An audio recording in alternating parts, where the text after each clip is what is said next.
Hello guys, आप सभी साथियों का स्वागत है आपके अपने YouTube चैनल टॉपर्स इन पर। तो जैसा कि आप सभी लोगों को पता है कि बस बीएड एंट्रेंस एग्जाम में बस कुछ ही दिन बचा है और इन दिनों में हम लोगों को बेहतरीन प्रैक्टिस सेट और प्रीवियस ईयर पेपर करना है, जिससे आप सभी लोगों को बहुत सारे क्वेश्चंस यहां से देखने को मिले एग्जाम में, क्योंकि बीएड एंट्रेंस एग्जाम में बार बार क्वेश्चन जो है वो रिपीट होते हैं। तो चलिए हम लोग स्टार्ट करते हैं आज की वीडियो को। लेकिन जो भी साथी चैनल पर नए, पहले तो आप चैनल को सब्सक्राइब करें, क्योंकि बीएड एंट्रेंस एग्जाम की तैयारी के साथ साथ आपको इस चैनल पर कैसे काउंसलिंग करवानी है, कैसे आपको आगे एडमिशन कराना है, कैसे कॉलेज चूज करना है, किस हिसाब से फीस जमा करनी है, हर एक चीज आपको इस चैनल के माध्यम से बताई जाएगी। तो चैनल को जरूर सब्सक्राइब करें। तो चलिए बढ़ते हैं आज की वीडियो की तरफ। तो सबसे पहला क्वेश्चन यहां पर आ चुका है हिंदी का, और टोटल आज के 50 क्वेश्चन है। आप लोग इस 50 क्वेश्चन को करिए, जिससे आप सभी लोगों को यह पता लगे कि आप 50 में कितने क्वेश्चन कर सकते हैं, आपकी तैयारी कैसे है। तो चलिए देखते हैं यहां पर सबसे पहला क्वेश्चन। चलिए, तो क्वेश्चन नंबर 51 यहां पर आ चुका है। 51 इसलिए क्योंकि जब आप बीएड एंट्रेंस देने जाओगे तो वहां पर पहले 1 से लेकर के 50 तक आप सभी लोगों का जो है वहां पर आपकी जीके रहेगी, और उसके बाद 51 नंबर से आप सभी लोगों की हिंदी रहेगी। तो यहां पर आ गया है पहला क्वेश्चन। इसमें लिखा गया है कि निम्न में से कौन सा शब्द तत्सम नहीं है। तत्सम वही शब्द होते हैं जो संस्कृत भाषा से निकल कर आते हैं, तो आपको यही बताना है कि यहां पर कौन सा तत्सम नहीं है। तो मेरे साथ ही आप सभी लोग भी आंसर देते रहिए। अगर आपको आंसर पता है तो इसका राइट आंसर हो जाएगा मोर, क्योंकि मोर जो है एक तद्भव शब्द है और मोर का तत्सम होता है मयूर। ठीक है, याद रखिएगा इस चीज को। क्वेश्चन नंबर 52, नी धन आशा का संधि रूप क्या होगा? बताइए। नी धन आशा का संधि रूप, हालांकि यहां पर नी होना चाहिए, विसर्ग लगा होना चाहिए।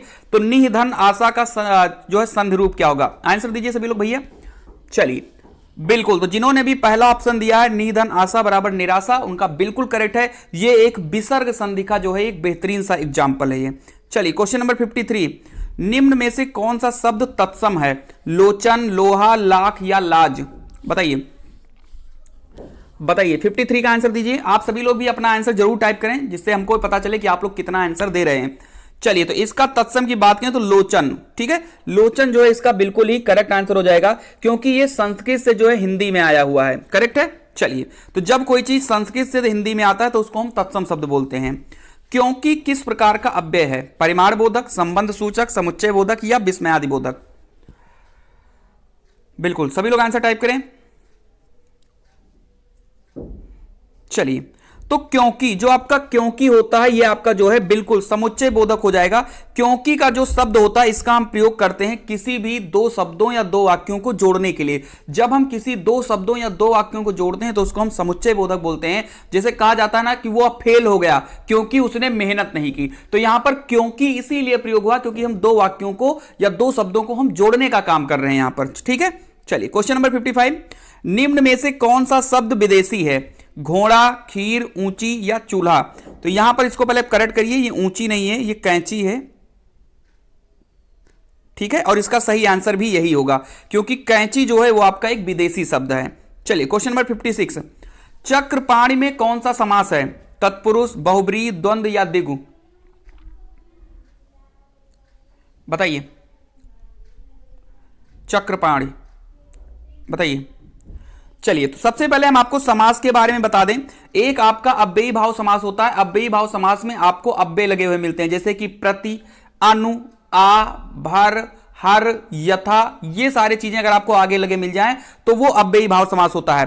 तत्पुरुष समास में आपके कारक चिन्ह होते हैं, जैसे कर्ता ने, कर्म को, करण से के द्वारा, ये सारे आपके जो है कारक चिन्ह हो गए। बहुब्रीहि में ऐसा होता है कि इसके ना तो उत्तर पद प्रधान होता है, ना ही इसका पूर्व पद प्रधान होता है, इसमें कोई तीसरा पद प्रधान होता है। यानी कि चक्रपाणि का मतलब है चक्र है पाण में जिसके, यानी कि चक्र जिसके हाथ में है, अर्थात विष्णु भगवान। तो इसका राइट आंसर हो जाएगा बहुब्रीहि समास। ठीक है, वहीं द्वंद्व समास की बात करें तो द्वंद्व समास में योजक चिन्ह लगा होता है बीच में, जैसे कि हम कहते हैं हार और जीत, यानी कि योजक चिन्ह लगा होगा और उसके दोनों तरफ जो है एक दूसरे का विलोम लिखा होगा। द्विगु समास क्या होता है? तो द्विगु समास में आपकी संख्या आती है, यानी कि जैसे हम बता दें पंचानन हो गया, चतुर्भुज हो गया, तिरंगा हो गया, ठीक है, चौराहा हो गया, यानी जहां पर संख्या वाली चीजें आती हैं वहां पर द्विगु समास होता है। क्वेश्चन नंबर 57, निम्न में से किस शब्द की वर्तनी शुद्ध है? बताइए। कौन सा सिंदूर इसमें सही लिखा है? तो बिल्कुल सभी को क्लियर होगा, इसका सी वाला ऑप्शन बिल्कुल करेक्ट हो जाएगा। क्वेश्चन नंबर 58, इसको थोड़ा सा आपको करेक्ट करना है। 58 नंबर क्वेश्चन को थोड़ा सा आप लोग करेक्ट कर लीजिए, क्योंकि यहां पर ये अन्य अन्य लिखा है, ये अन्य अन्य नहीं होगा, ये होगा अन्न और अन्य।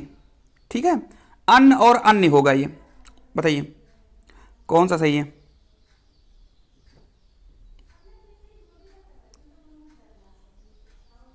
चलिए, तो एक अन्न माने होता है अनाज, ये तो आपको क्लियर ही होगा, और दूसरा अन्न माने होता है दूसरा, तो इसका राइट आंसर जो है बी बिल्कुल करेक्ट हो जाएगा। क्वेश्चन नंबर 59, निम्न में से कौन सा शब्द तद्भव है? देखो तत्सम और तद्भव से क्वेश्चन बहुत ज्यादा हैं इसमें, थोड़ा सा आप लोग तत्सम तद्भव एक बार और देख लीजिएगा घर पे जाकर आराम से, अगर आपके पास बुक है कोई हिंदी की तो वहां पर तत्सम तद्भव एक बार रीड कर लीजिएगा, क्वेश्चन आते हैं यहां से। तो इसमें संध तत्सम है, तद्भव है कि सुगंध है कि सूरज है कि शून्य है? 59 बिल्कुल। तो यहां पर आप देख लीजिए सुगंध, संधि और शून्य, ये तीनों के तीनों आपके तत्सम शब्द हैं, लेकिन जो आपका सूरज है ये आपका तत्सम शब्द है, सॉरी हाँ तद्भव शब्द है, क्योंकि सूरज जो है वो सूर्य का तद्भव है। क्लियर है? चलिए क्वेश्चन नंबर 60, निम्न में से कौन सा जलज का अर्थ नहीं होता है? जलज यानी जल में जन्म लेने वाला। 60 का आंसर बताइए। अगर आप सभी लोगों को क्वेश्चंस अच्छे लग रहे हैं, मेरी एक्सप्लेनेशन अच्छी लग रही है, तो वीडियो को जरूर लाइक करें, ठीक है, दोस्तों को भी शेयर करें, जिससे वो दोस्त भी आपके इकट्ठा हो सकें, क्योंकि आने वाले जो भी आपके दिन बचे हैं इसमें हम लोग अच्छे से मेहनत कर सकें, अच्छे से हम लोग पढ़ाई कर सकें। क्वेश्चन नंबर 60, तो इसका जो है राइट आंसर हो जाएगा ऑप्शन नंबर डी, यानी कि सूर्य इसका बिल्कुल ही करेक्ट आंसर हो जाएगा। सॉरी क्वेश्चन नंबर 61 पे हम लोग को आना था, हाँ ठीक है, 60 का डी हो जाएगा सूर्य, क्योंकि जलज जो है इसमें कमल भी होता है, जलज में शंख भी होता है और मोती भी होता है। जलज का मतलब ही होता है जल में जन्म लेने वाला, तो जल में आपका कमल भी होता है, जल में शंख भी होता है और जल में मोती भी होता है, लेकिन सूर्य आपका जल में नहीं होता, इसलिए इसका डी ऑप्शन बिल्कुल करेक्ट हो जाएगा। 61, निम्न में से कौन सा शब्द देशज है? वत्स, अग्नि, पुष्प या फिर डिबिया? 61 बताइए। ये आपका पुष्प लिखा है, इसको आप करेक्ट कर लीजिएगा, ठीक है। चलिए, वत्स, अग्नि, पुष्प या डिबिया, इनमें से जो है देशज कौन सा है? चलिए इसका राइट आंसर डिबिया हो जाएगा, बिल्कुल करेक्ट। बाकी जो वत्स है, अग्नि है, पुष्प है, ये आपके जो हैं देशज बिल्कुल भी नहीं है, ठीक है, ये आपके तत्सम शब्द में आते हैं। चलिए 62 पर आ जाइए। लड़का बैठे बैठे खाता है, वाक्य में क्रिया विशेषण है, बताइए क्रिया विशेषण क्या है इसमें? क्रिया विशेषण यानी कि जो क्रिया की विशेषता बताता हो। लड़का बैठे बैठे खाता है। चलिए अब इसमें आपको हम बता दें बिल्कुल सिंपल सा, लड़का जो है ये आपका आगे वाला हो जाएगा, हम इसको संज्ञा भी कह सकते हैं, इसको हम कर्ता भी कह सकते हैं, ठीक है। वहीं पर खाना जो है वो आपकी क्रिया है, खा रहा है, पी रही है, ये सब आपकी क्रिया होती है, और क्रिया की विशेषता कौन बता रहा है? बैठे बैठे। तो इसका राइट आंसर जो है ऑप्शन नंबर सी इसका बिल्कुल करेक्ट हो जाएगा, ठीक है, बैठे बैठे इसका राइट आंसर होगा। 63 पर आ जाइए। जो पीने योग्य हो अर्थ के लिए एक शब्द क्या होगा? बताइए, गे, हे, पानी या पे? बताइए 63। चलिए बिल्कुल इजी क्वेश्चन है, तो इसका पे जो है बिल्कुल करेक्ट आंसर हो जाएगा। क्वेश्चन नंबर 64, पद क्रम की दृष्टि से कौन सा वाक्य शुद्ध है? बताइए कौन सा वाक्य इसमें शुद्ध है 64 में? धीरे धीरे पढ़ते हैं अच्छे लड़के पढ़ते हैं धीरे धीरे, अच्छे लड़के धीरे धीरे पढ़ते हैं धीरे धीरे अच्छे लड़के। सभी लोग आंसर टाइप करिए प्लीज, कोई लापरवाही नहीं करेगा, आंसर सभी लोग टाइप करें। चलिए तो इसका सी ऑप्शन बिल्कुल ही करेक्ट हो जाएगा, 64 का सी जिन्होंने भी बताया है बिल्कुल करेक्ट हो जाएगा, अच्छे लड़के धीरे धीरे पढ़ते हैं। क्वेश्चन नंबर 65, आचार का विलोम क्या होगा? आचार का विलोम क्या होगा? संचार, विचार, समाचार या अनाचार? 65। चलिए तो इसका राइट आंसर डी बिल्कुल करेक्ट हो जाएगा, आचार का विलोम जो है अनाचार हो जाएगा। क्वेश्चन नंबर 66, व्योम किसका पर्यायवाची है? पहाड़ का, आकाश का, सूर्य का या चंद्र का? व्योम किसका पर्यायवाची है? बताइए। व्योम किसका पर्यायवाची है? बहुत आराम से आपको पता होगा, ठीक है। अगर हम व्योम की बात करें तो व्योम की जो पर्यायवाची है वो आकाश होती है, और आकाश की और भी पर्यायवाची जिसको आप अंबर कहते हैं, अनंत कहते हैं, तारापथ कहते हैं, नभ कहते हैं, पुष्कर कहते हैं, अंतरिक्ष कहते हैं, बहुत सारे जो हैं यहाँ पर आकाश के पर्यायवाची। अगर आपको लिखना हो तो लिख सकते हो, जिसमें आपका अंबर, अनंत, तारापथ, नभ, पुष्कर, अंतरिक्ष और व्योम, ये सारे इंपॉर्टेंट हैं। चलिए क्वेश्चन नंबर 67, आंख का पर्यायवाची नहीं है? दृग, तुरंग, लोचन या चक्षु? बताइए।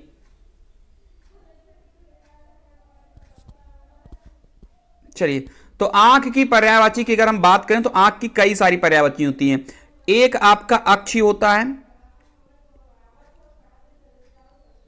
एक आपका अक्षी हो जाएगा, एक आपका चक्षु हो जाएगा, एक आपका दृग हो जाएगा, एक आपका लोचन हो जाएगा, एक आपका नयन हो जाएगा, नेत्र हो जाएगा, विलोचन हो जाएगा। इसमें अगर हम बात करें तो जो तुरंग है, तुरंग जो है वो आंख की पर्यायवाची नहीं है, तुरंग जो है वो घोड़ा की पर्यायवाची होती है। ठीक है, तो याद रखिएगा, घोड़ा की पर्यायवाची जो है तुरंग होती है और है भी होती है। चलिए, क्वेश्चन नंबर 68, आविर्भाव का विलोम क्या होगा? तिरोभाव, प्रभाव, भाव या अनुभाव? बिल्कुल ऐसे ही क्वेश्चन आएंगे, बिल्कुल ही ऐसे क्वेश्चन आएंगे। आविर्भाव का विलोम क्या होगा? चलिए, तो इसका राइट आंसर जो है वो तिरोभाव हो जाएगा, बिल्कुल करेक्ट आंसर। ठीक है, मानव पढ़ चुका है तब वह आया, किस प्रकार का वाक्य है? मिश्र वाक्य, उपवाक्य, संयुक्त वाक्य या सरल वाक्य? मानव पढ़ चुका है तब वह आया। चलिए, बिल्कुल, तो इसका जो राइट आंसर हो जाएगा वो मिश्र वाक्य हो जाएगा। मिश्र वाक्य उनको बोलते हैं जिनमें एक वाक्य जो है प्रधान होता है और दूसरा वाक्य जो है उस पर आश्रित होता है। जैसे कि वह पढ़ चुका है तब वह आया है, इसमें जो है मुख्य वाक्य आपका मानव पढ़ चुका है होगा और आश्रय वाक्य में आपका तब वह आया है, इसलिए यह मिश्र वाक्य हो जाएगा। चलिए, जब बादल गरजता है तब पानी बरसता है, वाक्य में जब बादल गरजता है किस प्रकार का उपवाक्य है? बताइए। क्रिया विशेषण उपवाक्य, विशेषण उपवाक्य, सर्वनाम उपवाक्य या संज्ञा उपवाक्य? क्वेश्चन नंबर 70, जब बादल गरजता है तब पानी बरसता है, वाक्य में जब बादल गरजता है किस प्रकार का उपवाक्य है? बहुत सारे क्वेश्चन यहां से फंसने वाले हैं आपके एग्जाम में। चलिए, तो इसका राइट आंसर जो है क्रिया विशेषण उपवाक्य जो है बिल्कुल करेक्ट हो जाएगा। क्वेश्चन नंबर 71, पाहुन शब्द का क्या अर्थ है? आना, पालना, मेहमान या पैर? बताइए। बहुत ही इंपॉर्टेंट है, ये कई एग्जाम में रिपीट भी हुआ है। तो पाहुन माने होता है मेहमान। ठीक है, जो लोग इधर पूर्वांचल साइड में उत्तर प्रदेश में रहते हैं उन लोगों को ये सारी चीजें पता होंगी पहले से ही, क्योंकि वहां पर ये उनकी लैंग्वेज में ही शामिल है। समर्पित शब्द में कौन सा प्रत्यय है? 72 का आंसर बताइए।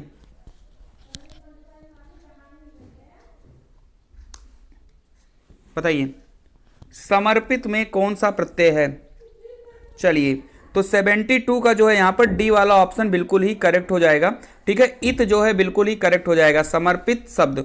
चलिए, क्वेश्चन नंबर 73 मोस्ट इंपॉर्टेंट है। तितली निम्न में से किसकी कृति है? जयशंकर प्रसाद, द्वारिका प्रसाद माहेश्वरी, अयोध्या प्रसाद उपाध्याय हरिओद या फिर हजारी प्रसाद? तितली बहुत अच्छी जो है यहां पर इनकी रचना है और काफी ज्यादा इंपॉर्टेंट भी है, बिल्कुल बहुत ज्यादा इंपॉर्टेंट है। और इनकी दो रचनाएं आपको और याद रखनी है। ये अगर हम तितली की बात करें तो तितली जो है वो आपकी जयशंकर प्रसाद जी की रचना है और इनकी दो रचनाएं आप और याद रखिए, इंपॉर्टेंट है एग्जाम के लिए। एक तो आपका कंकाल जो है काफी ज्यादा इंपॉर्टेंट है और एक जो है इरावती इनकी बहुत ज्यादा इंपॉर्टेंट है। ये दोनों आपको बिल्कुल याद रखना है। ठीक है, मोस्ट इंपॉर्टेंट में आता है ये। चलिए, 74, काहे को ब्याहे परदेस सुन बाबुल मोरे, निम्न में से किसकी पंक्तियां हैं? 74 बताइए आप लोग। चलिए बताइए, बहुत अच्छा जो है यहां पर क्वेश्चन है। चलिए बताइए। चलिए, तो 74 जो है आपका अमीर खुसरो की जो है यहां पर रचना है। चलिए, क्वेश्चन नंबर 75, प्यासा शब्द से भाववाचक संज्ञा बनती है। बताइए, प्यासा शब्द से कौन सी भाववाचक संज्ञा बनेगी? आस, प्यास, प्यास या प्यार? 75, ये तो बहुत ज्यादा इजी होगा, बहुत ही ज्यादा इजी होगा ये। चलिए, तो इसका राइट आंसर सी हो जाएगा, यानी प्यासा शब्द से प्यास भाववाचक संज्ञा बनती है। ठाकुर शब्द का स्त्रीलिंग क्या होगा? ठाकुरत्व, ठाकुरी, ठकुराइन या इनमें से कोई नहीं?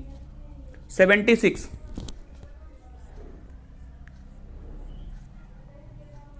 चलिए, तो इसका ठकुराइन जो है बिल्कुल करेक्ट आंसर हो जाएगा। 77, खिलाड़ी शब्द का बहुवचन क्या होगा? खिलाड़िन, खिलाड़ी, खिलाड़ियां या इनमें से कोई नहीं? 77, बहुत इंपॉर्टेंट क्वेश्चन है ये। तो जो खिलाड़ी होता है, खिलाड़ी का कोई भी बहुवचन नहीं होता है, यानी कि उसमें बहुवचन में होता है लेकिन कोई परिवर्तन नहीं होता है, यानी खिलाड़ी का खिलाड़ी ही बहुवचन होगा। 78, निम्न में से कौन सा विकल्प संबोधन कारक के अंतर्गत आता है? बहुत इजी क्वेश्चन है, बहुत बहुत इजी क्वेश्चन है। 78 का आंसर बताइए।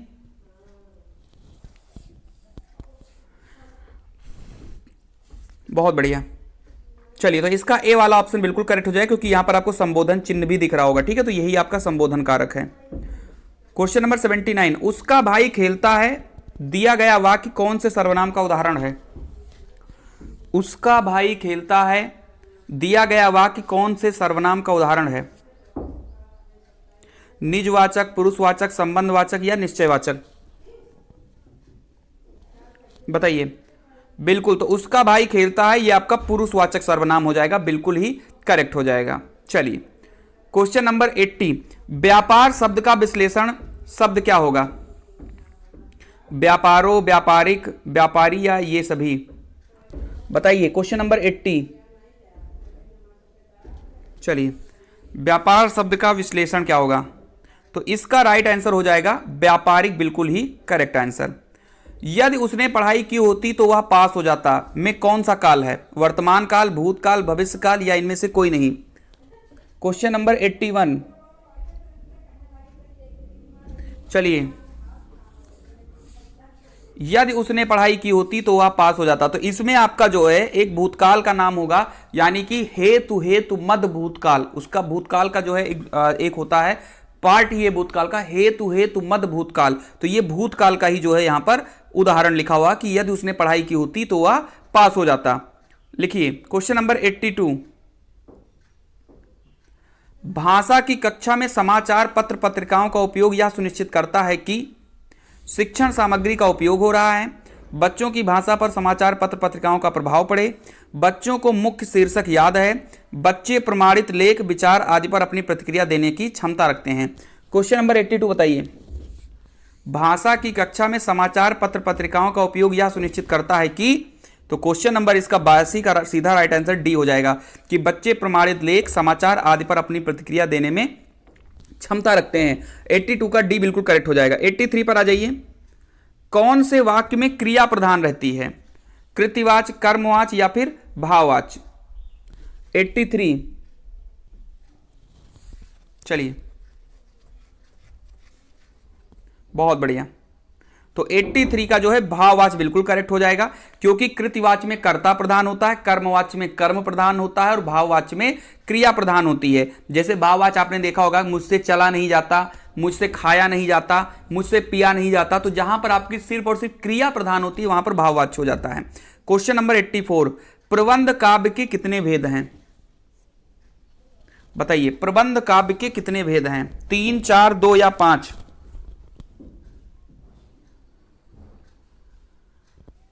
बिल्कुल, तो इसके दो आंसर हो जाएंगे, क्योंकि जो प्रबंध काव्य है उसके दो होते हैं, एक खंड काव्य और एक महाकाव्य, इसके दो होते हैं। क्वेश्चन नंबर 85, मुक्तक क्या है? दोहा, कवित्त, सवैया या ये सभी? 85। बिल्कुल,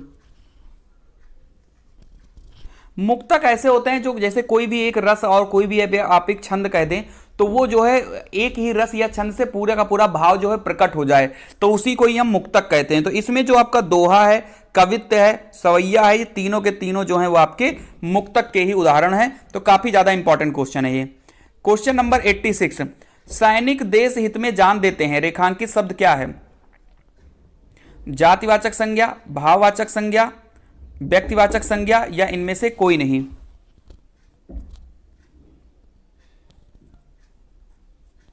ठीक है, इसमें रेखांकित की बात किया गया तो रेखांकित आप कर लीजिए।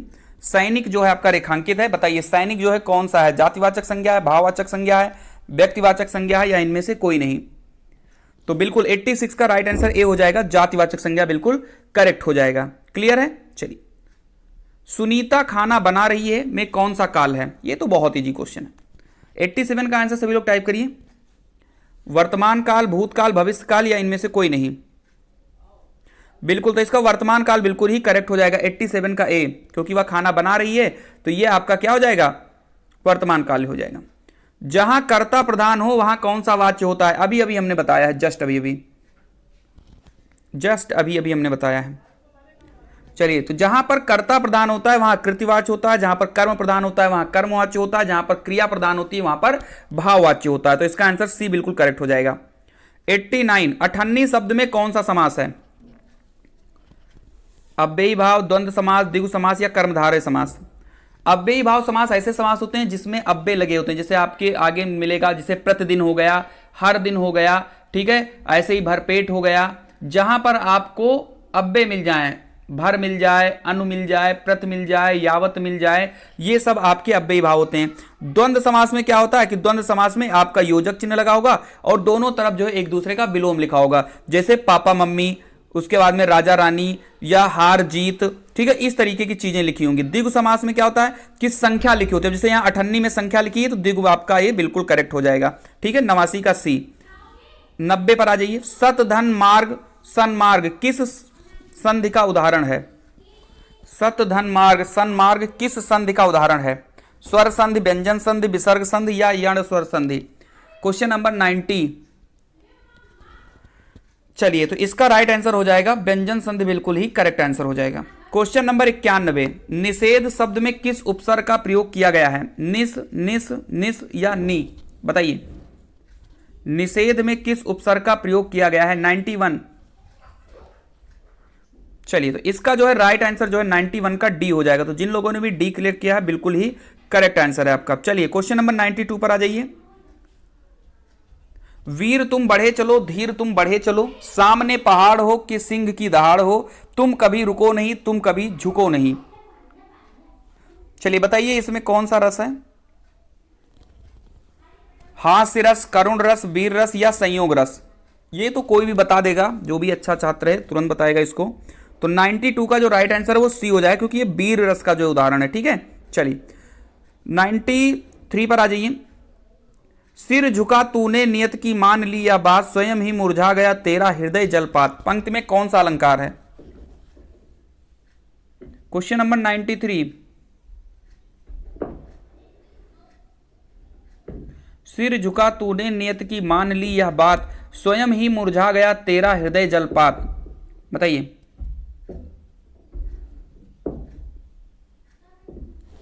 चलिए, तो ये जो है आपका रूपक अलंकार का जो एग्जाम्पल हो जाएगा। ठीक है, बिल्कुल ये रूपक अलंकार का हो जाएगा।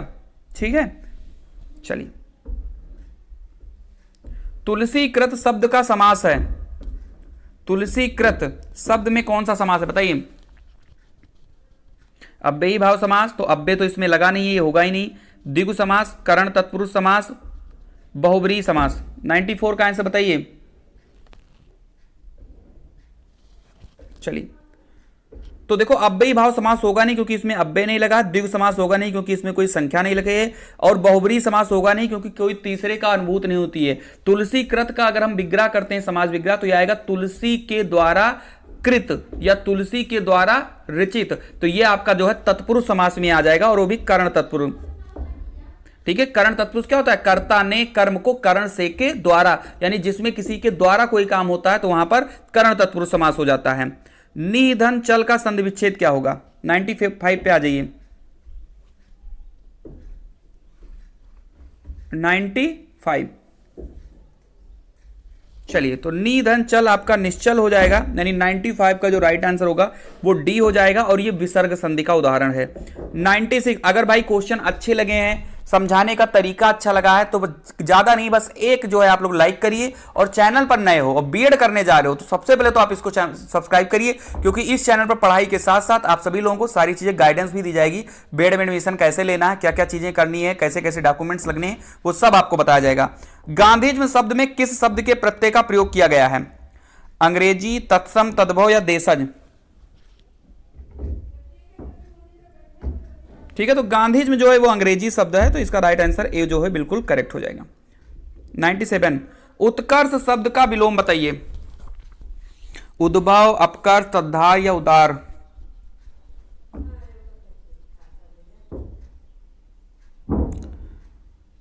बिल्कुल 97 का बी हो जाएगा, बिल्कुल करेक्ट। दुर्गा का पर्यायवाची शब्द क्या है? कल्याणी, लाडली, दुहिता या आत्मजा? 98। बताइए सभी लोग आंसर जल्दी से, बस 2-3 क्वेश्चन और बचे हैं जल्दी से। चलिए, तो दुर्गा का जो पर्यायवाची शब्द है वो आपका कल्याणी हो जाएगा, बिल्कुल करेक्ट। 99 पर आइए। अफसर बनते ही रौनक ने दोस्तों से ली दिए गए विकल्पों से रिक्त स्थान के लिए उपयुक्त मुहावरे का चयन करें। अफसर बनते ही रौनक ने दोस्तों से आंखों का तारा ली, अफसर बनते ही रौनक ने दोस्तों से आंख का कांटा ली, अफसर बनते ही रौनक ने दोस्तों से आंख फेर लिया। जो भी चीजें हैं बताइए जल्दी से, इसका कौन सा राइट आंसर होगा? 99, तो बिल्कुल आंख फेर लेना, यानी 99 का सी ऑप्शन बिल्कुल करेक्ट हो जाएगा। ठीक है, चलिए क्वेश्चन नंबर 100 और आज का लास्ट क्वेश्चन। ठीक है, कोई जूते चुरा रहा है, रेखांकित शब्द में कौन सा सर्वनाम है? कोई के नीचे आपका रेखांकित होगा, बताइए। कोई, यानी हमें कोई भी क्लियर नहीं है, इसका मतलब ये अनिश्चयवाचक सर्वनाम हो जाएगा। यानी अगर मुझे कुछ क्लियर नहीं है तो वो अनिश्चयवाचक। एक बार जरूर बताएं कि क्वेश्चन कैसे थे, समझने का तरीका कैसा था। सभी लोग जल्दी से इसको लाइक कर दें, अपने दोस्तों को भी शेयर करते हुए जाइए ताकि वो लोग भी इसको देख सकें। तो आज के लिए इतना ही, मिलते हैं अगली वीडियो में किसी खास अपडेट के साथ। तब तक के लिए खुश रहिए, मस्त रहिए। जय हिंद, जय भारत।